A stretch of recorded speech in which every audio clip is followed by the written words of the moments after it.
Segunda de Samuel, capítulo 20, habíamos estado considerando las circunstancias que vivió el rey David. Habíamos dicho, por causa de su pecado, él tuvo que vivir esas experiencias tan tristes, tan negativas en todo sentido. Siempre el pecado trae atraso. Muchas veces decimos, yo estoy en la gracia de Dios y no pierdo mi salvación. Sí, eso es cierto, pero el atraso, el pecado trae atraso a mi vida personal y a la congregación también. Porque a veces pensamos que el pecado mío es solamente mío. Sin embargo, no es así. Si usted lee en la Escritura, va a ver lo que aconteció, lo que estamos viendo aquí con David, como todo el pueblo de Dios fue comprometido. Y cuando vemos en la vida de Moisés, el pecado de María detuvo al pueblo de Dios. Y eso está puesto para que nosotros aprendamos también. Que mi pecado complica a la congregación. Por eso la importancia que todos nos juzguemos, cada uno nos juzgamos. Por amor al Señor y amor a los hermanos. El pecado trae consecuencias. Y como dije, no son solo personales, sino familiares y congregacionales también. Segunda de Samuel, capítulo 20, seguimos viendo lo que aconteció. Dice el versículo 1.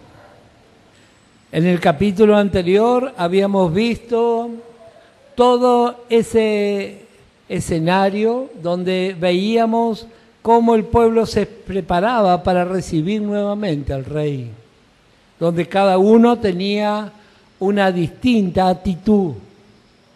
Pero ahora vamos a ver aquí, en este capítulo y en el que sigue, cómo Dios sigue tratando con David. Pero si hacemos tiempo, al llegar al final del capítulo 21, vamos a ver cómo un vencedor siempre se levanta sobre sus adversidades.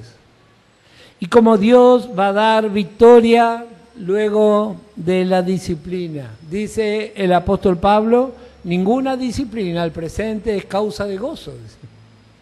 ¿A quién le gusta pasar esa experiencia? A veces, como siempre digo, no decimos, yo sé qué está pasando y me lo guardo para mí, pero sabemos por qué estamos pasando alguna circunstancia. Eso se llama pecado. Capítulo 20, acabamos de leer que Absalón fue muerto por causa de su rebeldía y David está volviendo a Jerusalén.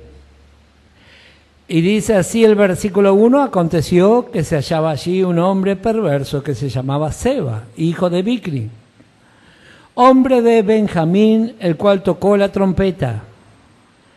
Y dijo, no tenemos nosotros parte en David, ni heredad con el hijo de Isaí.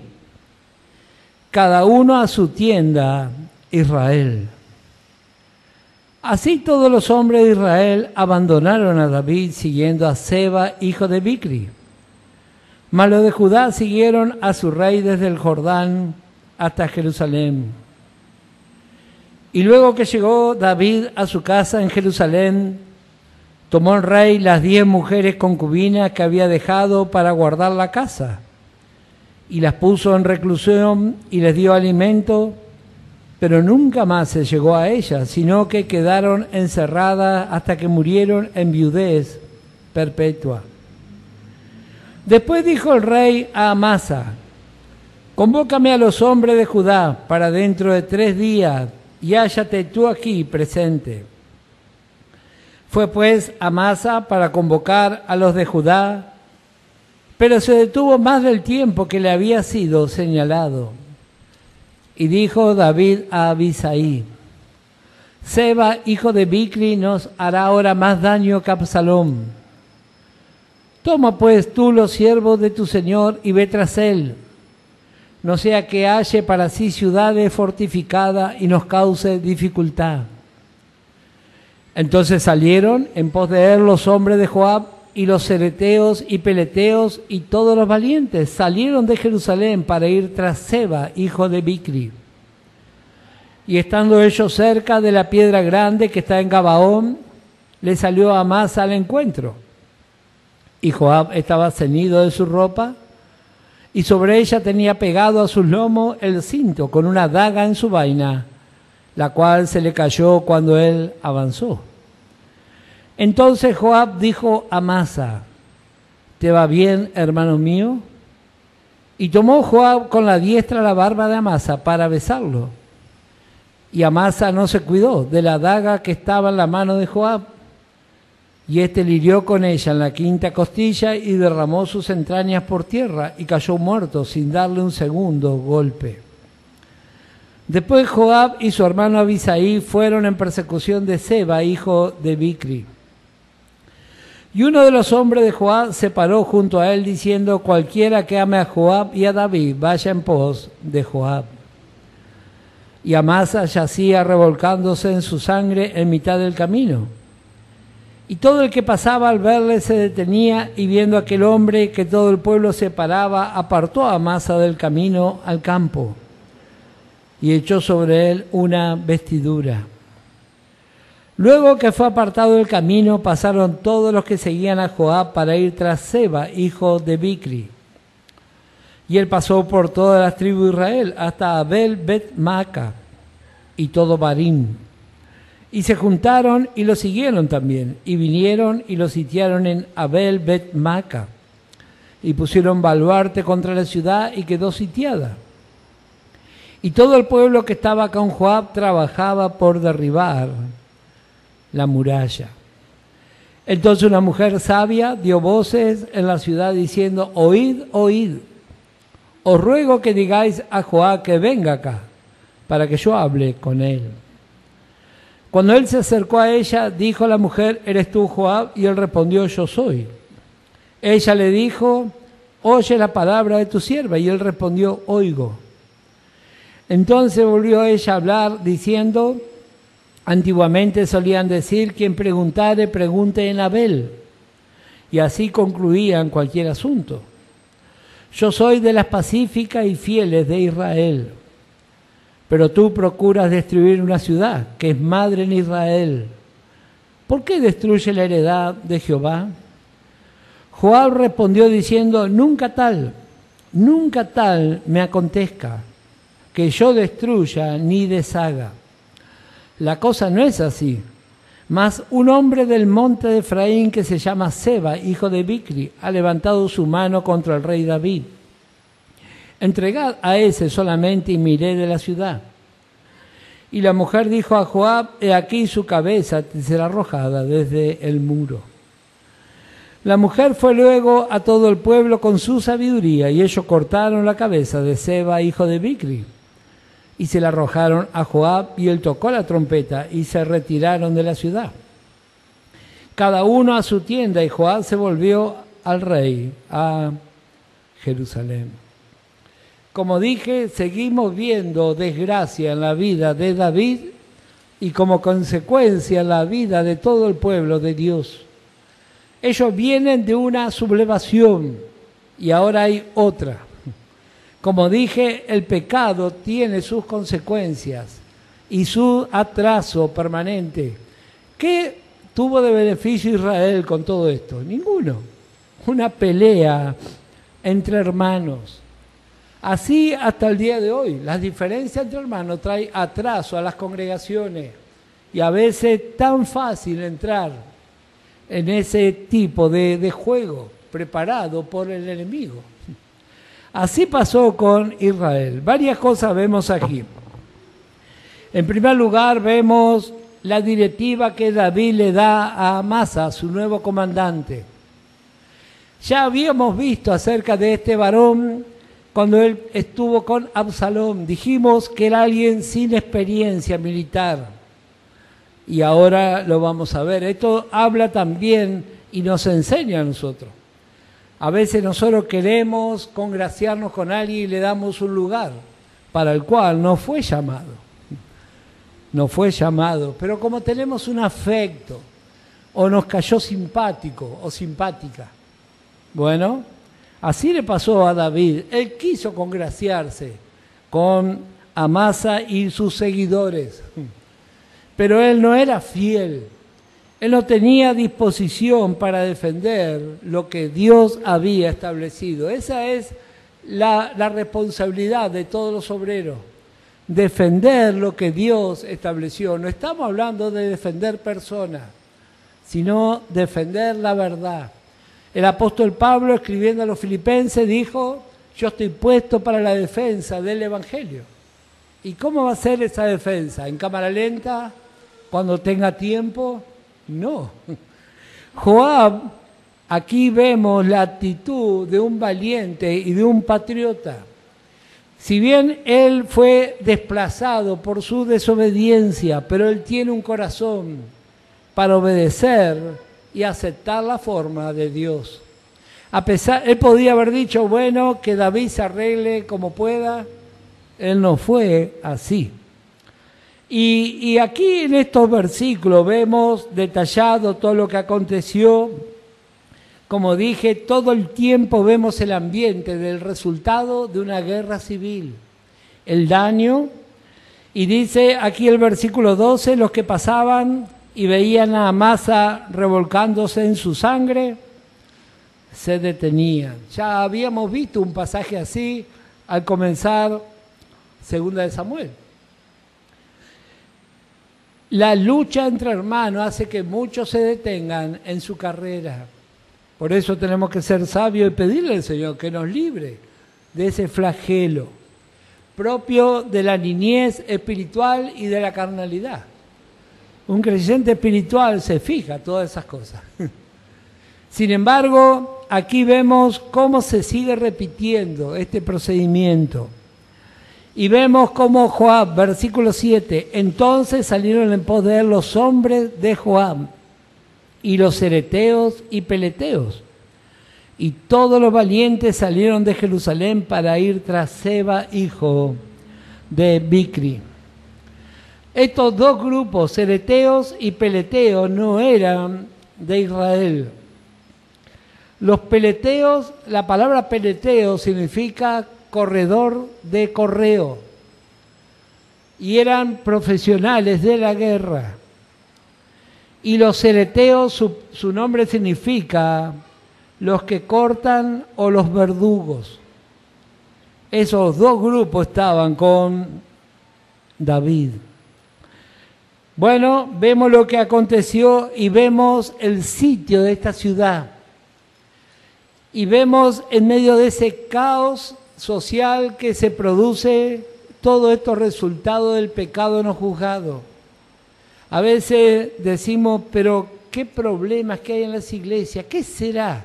El pecado trae eso. El pecado está oculto, pero el pecado, el Espíritu Santo no tiene libertad. Es todo un conflicto, una atmósfera negativa, pesada.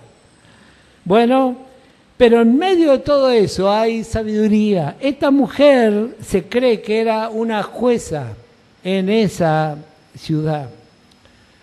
Y ella lo que va a pedir, le va a hablar a Joab y le va a recordar lo que dice Deuteronomio capítulo 20. Vamos a leer Deuteronomio capítulo 20. Siempre estribamos en la importancia de conocer la palabra de Dios, no para justificarnos, por supuesto, pero tenemos que conocer la palabra de Dios. Deuteronomio capítulo 20 y el versículo 10. Deuteronomio 20, verso 10, cuando te acerques a una ciudad para combatirla, le intimirás a la paz. Así que le tenía que dar la oportunidad de rendirse. No podía arrasar con la ciudad. Dios le instruyó así. Y esta mujer conocía. Y estaban todos trabajando para destruir la ciudad. Y esta mujer le llamó a Joab. y le hizo reflexionar. Y gracias al Señor que él aceptó. Y dice el verso 23, así quedó Joab sobre todo el ejército de Israel, y Benaia, hijo de Joiada, sobre los cereteos y peleteos, y Adorán sobre los tributos, y Josafat, hijo de Ahiliud, el cronista, Seba el escriba, y Sadoc y Abiatar, sacerdote, e Ira Jaireo fue también sacerdote de David. Hubo hambre en los días de David por 3 años consecutivos. Así que venimos de 2 sublevaciones, de homicidios en el pueblo de Dios, y ahora seguimos también. ¿Será posible? Bueno, sí. Hubo hambre en los días de David por 3 años consecutivos, y David consultó a Jehová. Y Jehová le dijo, es por causa de Saúl y por aquella casa de sangre, por cuanto mató a los gabaonitas. Los gabaonitas no eran del pueblo de Dios. Según lo que han estudiado, esta parte de la Escritura dice que no hay un orden cronológico, pero el Espíritu Santo hizo armar así estos textos. 3 años de hambre por causa de la sequía fue esto. Había algo en el pasado que Dios iba a tratar con su pueblo. Dios no olvida. ¿Se acuerda lo que veíamos hace un par de lecciones atrás? La forma de Dios no cambió. Todo lo que se siembra se cosecha. A veces pasan años. ¿Qué pasó? ¿Será que Dios se olvidó? No se olvidó, no se olvidó. Y dice, entonces el rey llamó a los gabaonitas y les habló. Los gabaonitas no eran de los hijos de Israel, sino del resto de los amorreos, a los cuales los hijos de Israel habían hecho juramento. Pero Saúl había procurado matarlos en su celo por los hijos de Israel y de Judá. Dijo pues David a los gabaonitas, ¿qué haré por vosotros? ¿O qué satisfacción os daré para que bendigáis la heredad de Jehová? Y los gabaonitas le respondieron, no tenemos nosotros querella sobre plata ni sobre oro con Saúl y con sus casas, ni queremos que muera hombre de Israel. Y él les dijo, lo que vosotros dijereis haré. Ellos respondieron al rey, de aquel hombre que nos destruyó y que maquinó contra nosotros para exterminarnos sin dejar nada de nosotros en todo el territorio de Israel. Dénsenos 7 varones de sus hijos para que los ahorquemos delante de Jehová. En Gabá de Saúl, el escogido de Jehová, y el rey dijo, yo los daré. Y perdonó el rey a Mefibosé, hijo de Jonatán, hijo de Saúl, por el juramento de Jehová que hubo entre ellos, entre David y Jonatán, hijo de Saúl. Pero tomó el rey a 2 hijos de Rispa, hija de Aja, los cuales ella había tenido de Saúl, Armoni y Mefibosé, y a 5 hijos de Mical, hija de Saúl, los cuales ella había tenido de Adriel, hijo de Barzilaí, Melolatita. Y los entregó en mano de los gabaonitas, y ellos los ahorcaron en el monte delante de Jehová. Y así murieron junto aquellos 7, los cuales fueron muertos en los primeros días de la siega, al comenzar la siega de la cebada. Entonces Rispa, hija de Aja, tomó una tela de cilicio y la tendió para sí sobre el peñasco, desde el principio de la siega hasta que llovió sobre ellos agua del cielo. Y no dijo que ninguna ave del cielo se posase sobre ellos de día, ni fieras del campo de noche. Y fue dicho a David lo que hacía Rispa, hija de Aja, concubina de Saúl. Entonces David fue y tomó los huesos de Saúl y los huesos de Jonatán su hijo, de los hombres de Jabe de Galaad, que los habían hurtado de la plaza de Bet-San, donde los habían colgado los filisteos, cuando los filisteos mataron a Saúl en Gilboa. E hizo llevar de allí los huesos de Saúl y los huesos de Jonatán su hijo, y recogieron también los huesos de los ahorcados. Y sepultaron los huesos de Saúl y los de su hijo Jonatán en tierra de Benjamín, en Sela, en el sepulcro de Cis, su padre. E hicieron todo lo que el rey había mandado, y Dios fue propicio a la tierra después de esto. Como dije, 2 capítulos que solamente nos hablan de tragedias. Tragedias. No es casual que el Espíritu Santo haya dejado registrado así. A veces nosotros no queremos aceptar el trato de Dios o queremos justificarnos. Decimos, no pasa nada, nadie me ve, ya Dios se olvidó. No. Un pacto en la antigüedad se cumplía. Ahora en estos tiempos se firma y no se cumple. Pero en la antigüedad sí se cumplía. Y la palabra de Dios se cumple, porque el Señor Jesús dijo que tu sí sea sí y tu no sea no. Y a veces cometemos ese error, nos equivocamos y ni siquiera le pedimos perdón al Señor y a los que defraudamos tampoco. Qué tremendo este cuadro.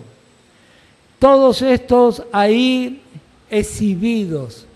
Hay una creencia, los gabaonitas creían que era la forma de ofrendar a sus dioses, las personas sacrificadas, y dejarlas ahí en exhibición.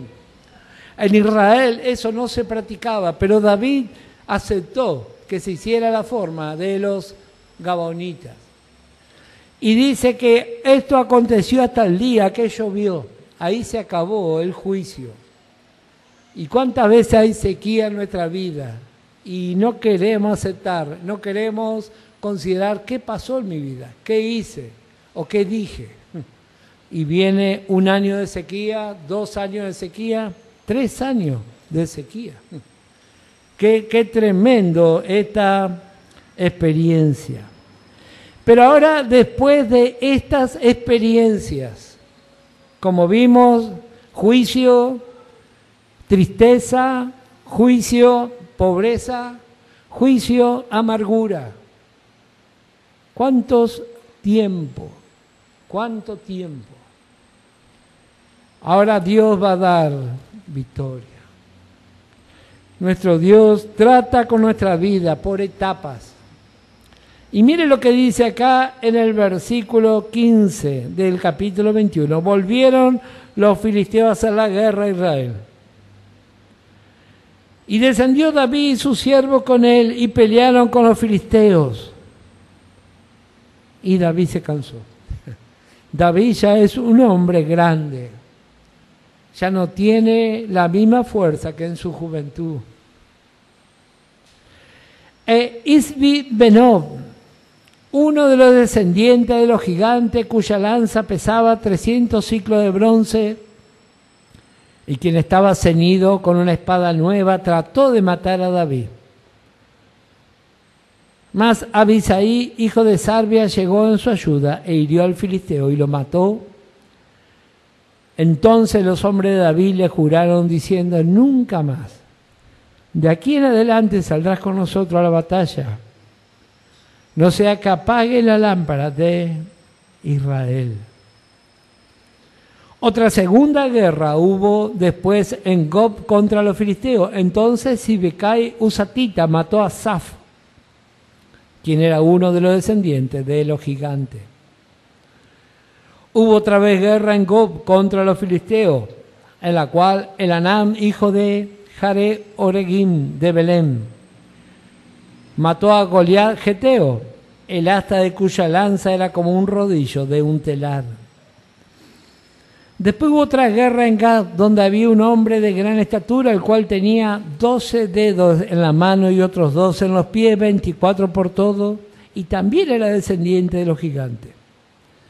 Este desafió a Israel y lo mató Jonatán, hijo de Simea, hermano de David. Y note lo que dice el verso 22.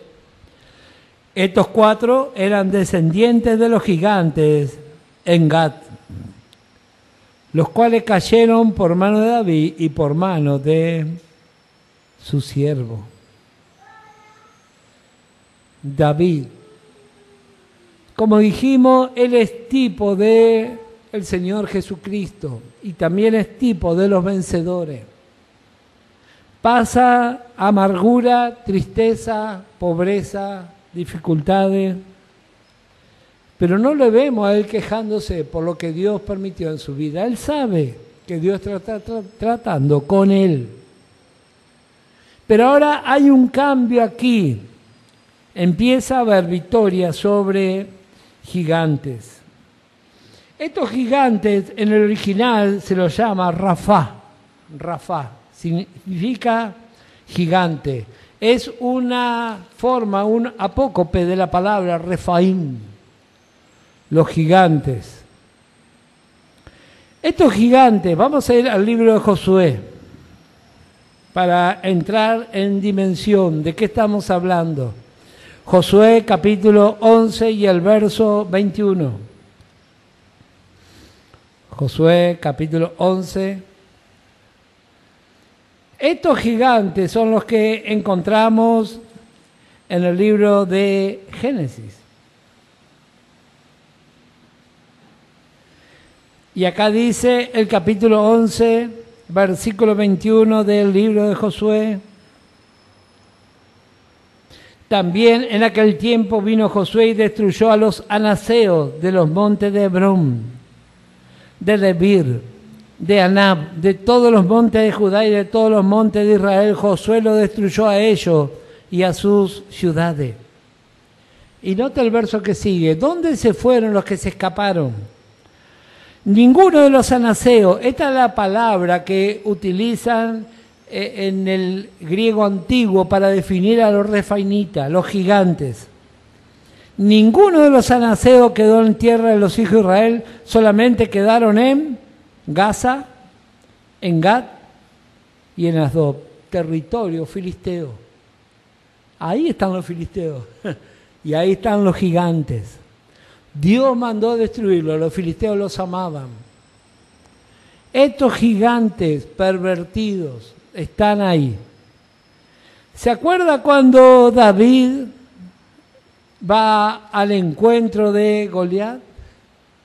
¿De dónde era Goliat? De Gat. Este es uno de los descendientes. Y esta porción que acabamos de leer, capítulo 21 y el versículo 22, estos 4 eran descendientes de los gigantes en Gat. La versión antigua dice estos eran hijos de Goliat. Hijos de Goliat. David ahora tiene victoria sobre gigantes. Primero aceptó el trato de Dios. A veces nosotros no queremos eso. No, yo quiero ser un vencedor, quiero hacer lo que yo quiero. David no fue así. Él sabía que los gigantes estaban todavía para ser vencidos. Pero primero tenía que ser tratado por Dios. Dios no nos puede dar victoria en medio del pecado, jamás. Él necesita que rindamos nuestra vida. David, desde muy chico, él tomó la provisión. Vamos a ir a ver 1 Samuel. ¿Se acuerda cuando estudiamos el pasaje donde el joven David mató a Goliat? Tenía, dijimos, 17 años. Ahora ya es un anciano que no puede sostenerse en el campo de batalla. Pero mire lo que dice aquí. 1 Samuel, capítulo 17, y el versículo 40. Y tomó su cayado en su mano y escogió 5 piedras lisas del arroyo y las puso en su saco pastoril en el zurrón que traía. Y tomó su honda en su mano y se fue hacia el filisteo. ¿Cuántas piedras usó David? Si el relato dice que tomó una piedra, pero él tenía 4 más, porque sabía que había 4 gigantes más. Este número 4 habla de la provisión de la cruz para todos los gigantes que van a venir contra nosotros. David, a pesar del caos, él tenía el arma para vencerlo. Y así también nosotros en este tiempo. ¿Pasamos circunstancias? Sí. Adversidades, oscuridades, fracasos, pero ahí están las 4 piedras. Y son 4 los gigantes a vencer. Todo lo que se levanta contra la vida de los vencedores, Dios proveyó en Cristo. Él proveyó. David tomó 5 piedras, usó una y con los años usó las otras 4. Y el enemigo fue exterminado. Nunca más la Biblia habla de gigantes después de eso. Así el trato de Dios con nosotros. Pasamos adversidades. Ojalá que evitemos la adversidad juzgándonos. Si nos juzgamos, si somos sinceros, vamos a evitar un montón de cosas.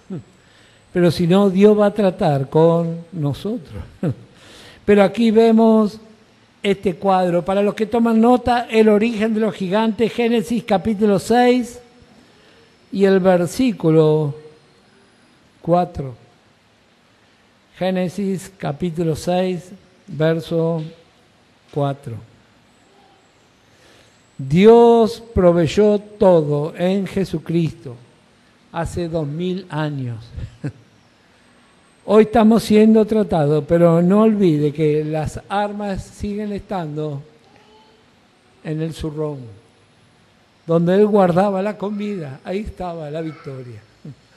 Y aquí en su palabra está la victoria para todos nosotros. Dios va a terminar su obra. Tal vez nos sentimos cansados, viejos. Dios dio la victoria igual. Todos fueron vencidos a su tiempo. Y así también nosotros, no tenemos que razonar. A veces razonamos hace tantos años, todavía no puedo vencer. No, porque Dios va a cumplir su palabra. Ese joven tomó sus piedras y más de uno habrá dicho, ¿para qué? Alguno habrá criticado, habrá dicho, bueno, le faltó fe, por eso agarró unas cuantas de más. Él sabía que esa era la provisión exacta para la victoria final. Que el Señor les bendiga ricamente.